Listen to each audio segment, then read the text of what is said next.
It's been a little over 3 years since we've tested an Anycubic FDM 3D printer on this channel. This was partially due to a release or two being slight variants of their existing lineup, and it felt like they took a bit of a pause to focus on their resin offerings. But this year, they appear to be full steam ahead, with the release of two new machines, the Kobra S1 and the Kobra 3 V2. The one I've been the most interested in is the Kobra S1, a fully enclosed CoreXY 3D printer that has the option to include their multicolor add-on, the Ace Pro. A couple of months ago, Anycubic contacted me with interest in sending out one of their S1 combos for review. Really curious to see what this printer was all about, I agreed, and I've had about a month now to put it through its paces. In today's video, we'll dive into the Kobra S1, cover its specs, what setup was like, how it's performed, and I'll share my overall thoughts based on my time with it so far. So with all that being said and without further ado, let's get right into today's video.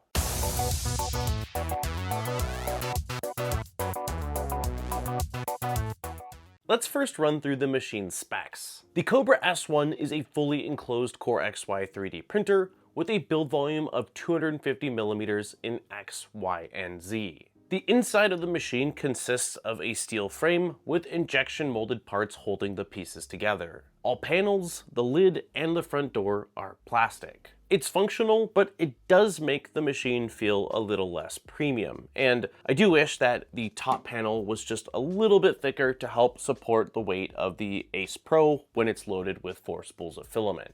For motion, all axes use steel rods and bearings. The bed ships with a magnetic flex plate system installed and comes with a dual-sided powder-coated PEI sheet. This has a max temp of 120 Celsius, and the bed rides up and down on 3 smooth rods and 3 lead screws using 1Z motor, which has become a pretty common setup. Moving on to the tool head. The cover is just held on by clips, which makes it easy to pop off and take a look underneath. There is quite a bit going on inside of this toolhead, with a number of them being things I didn't even realize until later on in my testing. The primary cooling fan found inside of the fan shroud is a 5020 blower fan. There's a filament cutter for filament swapping, and a latch next to the heatsink that lets you quickly swap out your hot end. Getting the wires out for it is a completely different story, but flip the latch to release the heat block and heat break, and flip it again to secure it in place. The heat block has a fairly large melt zone, and it is capable of heating up your nozzle to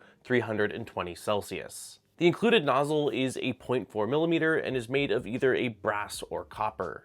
Doing some searching online, I was able to find a couple of third-party replacement hardened steel nozzles for the S1, but directly from Anycubic, the only option I saw on their website was replacing the entire heater block, heat break, nozzle thermistor, and heating element, and the only option I saw for that was in the same 0.4mm setup that ships with the printer. There is a machined aluminum bracket attached to the top of the heatsink that also houses what I believe to be a load cell. This is used for homing, for meshing, and seems to be what Anycubic is using for flow calibration. There's also a small fan on the left side of the heatsink blowing cool air across it. The S1 uses a compact direct drive extruder and has a really long tension arm sticking up from it. To help with the cooling fan inside of the toolhead, there is a large auxiliary fan mounted to the right panel that can be used to blow air across the entire build plate. Additional things to note inside the printer include a camera for monitoring prints located at the front right, a strip of LEDs at the front, and a carbon filter located at the back panel. Towards the back where the poop chute is, there's a short PTFE tube that's used for nozzle wiping, and a silicone pad to park the nozzle on when it's cooling. This is used to prevent any sort of oozing from getting onto your printer or somewhere on your build plate. Interfacing with the S1 is done using the 4.3-inch touchscreen located at the top right of the printer. This stands vertical when it's in use, and you can fold it back completely flat to make it a little bit easier to transport. I found the screen to be fairly bright and responsive, and think most will be happy with it. You can send and start jobs to the S1 completely wirelessly, which is primarily what I did, but there is a full-size USB port on the right side of the printer for anyone that prefers to just use a flash drive. On the back of the printer is the exhaust fan, carbon filter, poop chute, spool holder, and Ace Pro connection.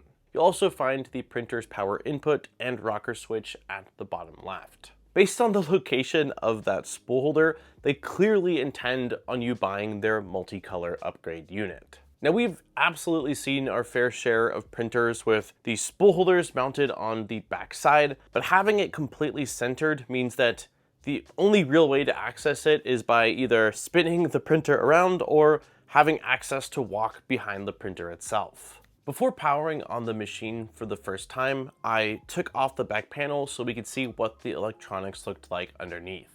Other than a 150 watt 24 volt power supply and finding where the Z stepper motor was, there really wasn't a whole lot to see. While the controller is located back there, it's hidden behind some additional fans and brackets, so all I was able to get was just a slight glimpse of the side of it. The last thing I did was flip over the machine to take a look underneath. Here we could see the large closed loop belt that keeps our 3 Z lead screws synchronized, as well as the belt tensioning mechanism. Since this is the S1 Combo, it came with the Ace Pro, Anycubic's multicolor add-on. This lets you top load up to 4 spools at once. That can be used for multicolor printing, filament backup if a spool runs out mid-print, or to just have the 4 most common spools you print with so that you don't have to unload and load them in every couple of prints. One upgrade that the Ace Pro has over, say, the original AMS is a built-in filament dryer that's capable of running while the printer is printing. The max temp for this dryer is 55 Celsius, so although it will dry out lower temp materials, it will not be very effective for things like nylon or even ASA. This is still a really nice feature to have, and at the very least, if you've already dried your spools, having that dryer running will help to maintain that consistent filament for much longer. Due to the Ace Pro's drying functionality, it does have its own built-in power supply, so you will need to run a separate power cable to this unit. There's small status LEDs at the front for each lane, a locking mechanism on the latch for the top cover, and overall, it's a really clean design. Each of the 4 lanes have its own PTFE tube that goes out the back of the Ace Pro and into a hub that's just right before the filament would go into the printer. So when it is doing filament swapping, filament only has to be unloaded a little beyond that hub and not all the way back to the unit itself. There's mention on the product page of being able to use 2 of these units with some kind of a hub to print with up to 8 colors, but the product page was a bit unclear, and even in the wiki from Anycubic, I didn't see anything real definitive. The S1 came packaged well, and all parts, accessories, and the Ace Pro unit itself shipped inside of the printer. They used a fairly large bracket to secure everything in place during shipping. Removing 2 screws from the front will let you slide the multicolor unit out the top. Then there's an additional 4 screws to remove the bracket. And finally, 3 more screws that have to be removed that are bolting the bed down to the base of the printer. Outside of removing those screws, the only things you need to do is remove a large zip tie on the toolhead and mount the spool holder before you're ready to move on to the Ace Pro. The process for that is pretty simple, and the part that took me the longest was just getting the 4 retention clips off the back of the unit. I didn't realize that each lane sort of has its own built-in buffer that can be pulled out, which likely would have made the process of removing and reinstalling those much easier. Other than that, you're plugging in a few cables, mounting the hub, and attaching the Bowden tubes before you're ready to power on the machine. On first boot, the printer guides you through the entire setup process. This has you pick a language, optionally connect it to your Wi-Fi network, and pair it with the Anycubic app. For whatever reasoning, I could not get the printer to pair with my app, so I skipped the initial calibration, updated the firmware both on the S1 as well as the Ace Pro, reset it to factory so that way it basically kicked me into the startup boot sequence again, and then I was able to get it to connect right up with the Anycubic app. From here, it has you install the flash drive, and then it runs a PID tune, input shaping, and finally a mesh of your bed. This entire process was probably around 10 to 15 minutes, and then you're ready to print. The printer only came with a small sample of filament, so I started off by loading in a red spool of PLA and was trying to figure out why that spool would not load into the Ace Pro. After a bit of head scratching and looking at some of the instructions, the conclusion I came up with is that Ace is just a little pickier about the direction you push the filament into the feeder. But after doing it a couple of times, I got familiar with how it wanted the filament to be fed, and it's worked fine ever since. Ready to print, I checked the pre-sliced files on the flash drive and fired off a Benchy.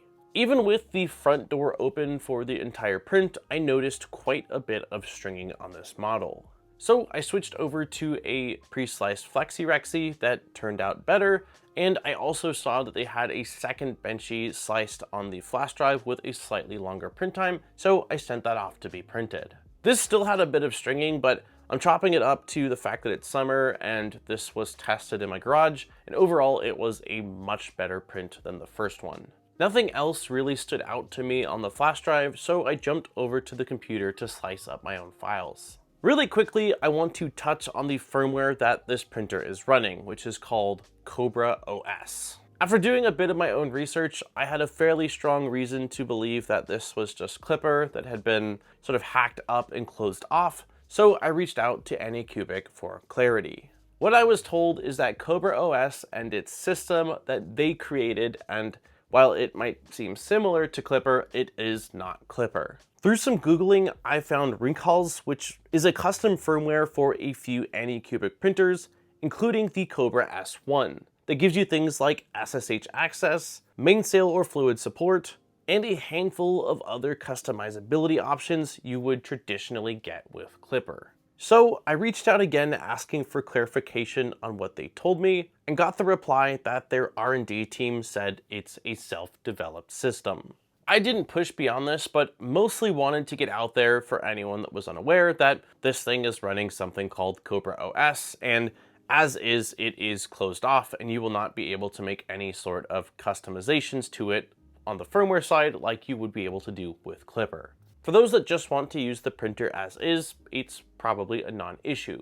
But for those that were hoping for a bit more of an open machine, I strongly recommend checking out that Rinkhals community project. At the time of recording, there is a profile built into OrcaSlicer for the S1, but for all of my testing, I stuck with Anycubic's official slicer called Slicer Next.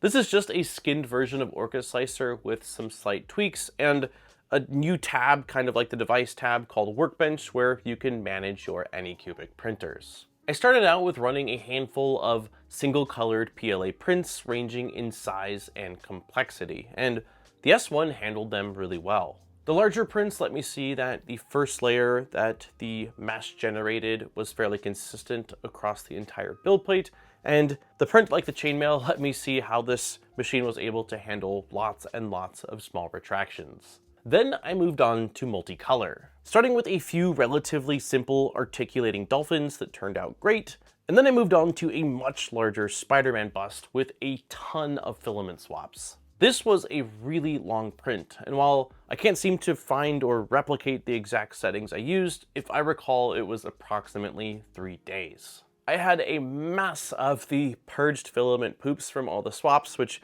is really one of the main downsides of a single toolhead multicolor swapping system because of all the filament that has to flush. But the actual swapping process and consistency of the printing, the S1 handled like a champ.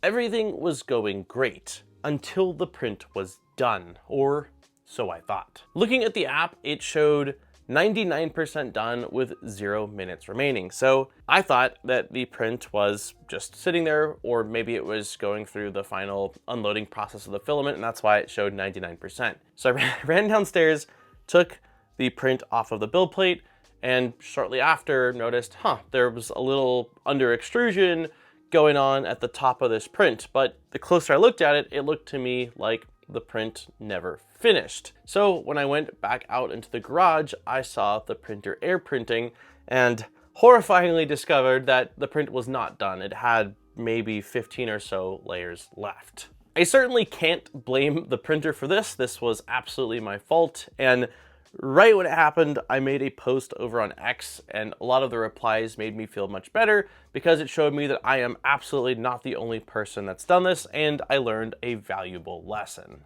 While the Spider-Man bust absolutely had a lot of filament swaps, I couldn't help but feel like that 3 days of print time just seemed pretty slow. So While the printer was printing another multicolor print, I went down and just watched it do its thing.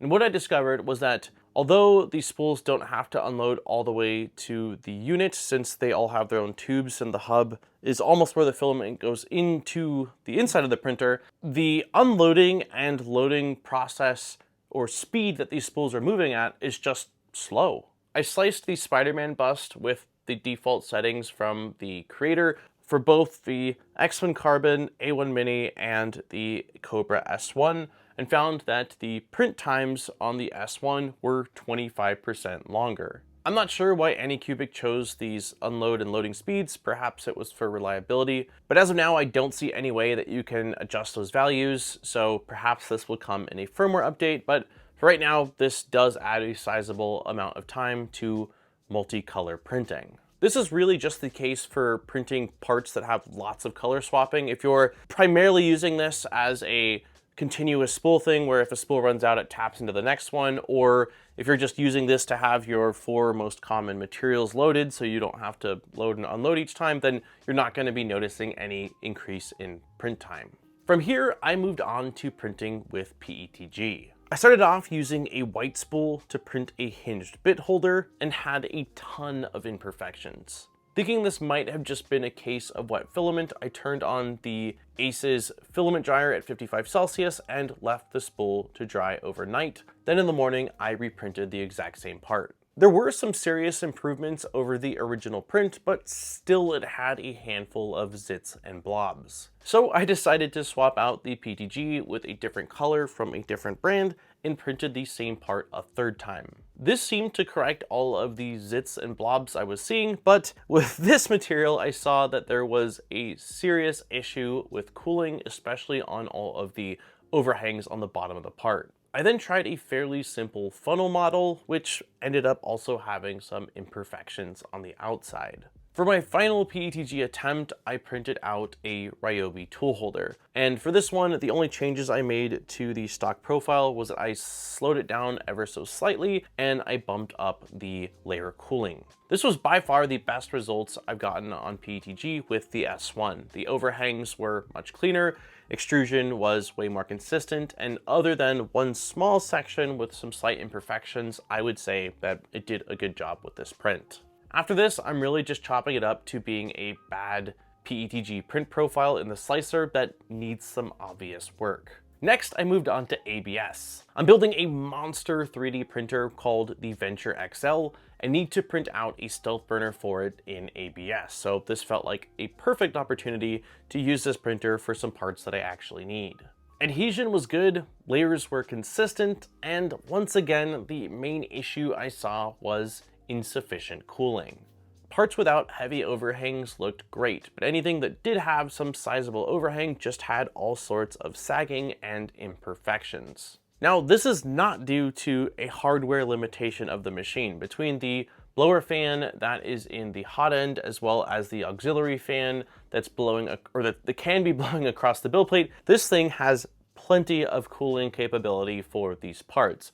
This is really just an instance of the PLA profile seems to have been tested and works quite well, but for PETG and ABS, it just isn't optimized, and both of these profiles need more testing, more work, and more refinement. One thing I found interesting during the ABS printing was that for the large front stealth burner cover, when I went to remove it from the build plate, it took some of the build plate with it. Now, this is something I've definitely seen in the past with maybe traditional PEI and something like PETG or TPU, but I've never experienced this with a material like ABS. I didn't use any sort of additional adhesives, and this was just printing the part using the stock profile in the slicer, minus me increasing some of the strength parameters for the stealth burner part. Because of this, I flipped over the build plate and ran the exact same part, the stealth burner toolhead part again, with the same settings, and it came off without issues. So I don't know if this is just an isolated thing caused by a manufacturing defect, but it was certainly a weird one. During my ABS printing, I also ended up getting a jam, and this seemed to happen after the print had finished and as the Ace Pro was trying to remove the filament out of the toolhead. The location of the jam was inside of the extruder, and based off what I found, it seems like the filament left the hot end still soft and basically had hardened before it was able to pass through the 2 extruder gears. Undoing this clog was not fun, and I got to see just how tight everything is inside of that tool head. The wiki helped me a bit with getting started, but to get inside of the extruder, I felt like I was largely alone, and for much of the process, I was just concerned about damaging one of the many small cables running around the inside of the tool head. I ended up successfully taking everything out, getting into the extruder and clearing the clog, and getting everything back together without damaging anything, but it was not a fun process, and I'm slightly dreading having to do that again. So what are my thoughts on the Anycubic S1 Combo based on my time with it so far? Well, let's start with the good. While I mentioned the plastic top could be a bit thicker, overall I've been pleased with the build of this printer and the hardware they put inside of it. The load cell built into the toolhead worked great for meshing NZ offsets, and the printer's various routines and filament swapping was very consistent. I was pleased with the print quality I got using the default PLA profile, and the Ace Pro with its built-in heater really impressed me, especially considering that this is Anycubic's first go at a multicolor setup. As for the things that can be improved, by far to me the biggest is those filament profiles. With reliability and ease of use being a big thing that many have grown to expect on modern 3D printers, I was disappointed with the results I got from PETG, and ABS clearly also needed some work. Filament swapping seems unnecessarily slow, leading to a sizable increase in print times, especially on models with lots of filament swapping. I'm used to modern 3D printers being difficult to get inside of, but the tool head, specifically from the nozzle, the hot end, and the extruder, are where the most common errors are going to arise, or the most common things you'll need to swap out, and I wish they had spent more time making that just at least a bit more accessible. A lot of the issues or quirks that I discovered could very likely be resolved through slicer updates or firmware updates, but being that this machine has already been out for 4 or 5 months, I would think that these issues would have already been addressed by now. One of the biggest things that the S1 Combo has going for it over its competition is its price point. At the time of recording this video, you can get the S1 with the Ace Pro in a combo for $600 US, which is extremely competitive. I think that for that reason alone, it will probably be incentive enough for quite a few people to run out and pick up one of these units. And I really just hope that the things that I covered in this video can at least eventually be ironed out. If there's enough interest, I may end up doing a video on installing the Clipper add-on for this, going through the process and just taking a look at the different features and functionalities you would gain if you decide to go that route. And that's been the Anycubic Kobra S1 Combo. I hope that you enjoyed this video and that you have a better idea of what this printer is and sort of what to expect, or at least what my experience has been like based on using this machine so far. If you have any questions, let me know in the comments and I will do my best to answer. As always, if I don't know the answer to your question, I have no problem reaching out directly to Anycubic to try to get those answers for you. On that note, don't forget to like and subscribe for more great videos. We make a video just about every single week, so there's always fresh content coming your way. And if you want to support the channel further, I'll have links in the description over to our Patreon, where there are some really awesome rewards. Huge thank you to all of our existing Patreon supporters. I appreciate each and every one of you for allowing me to come back every single week and spend more time doing what I love, which is making content for you all to enjoy. On that note, this has been Daniel from ModBot. I look forward to seeing you guys in my next video. Peace, guys!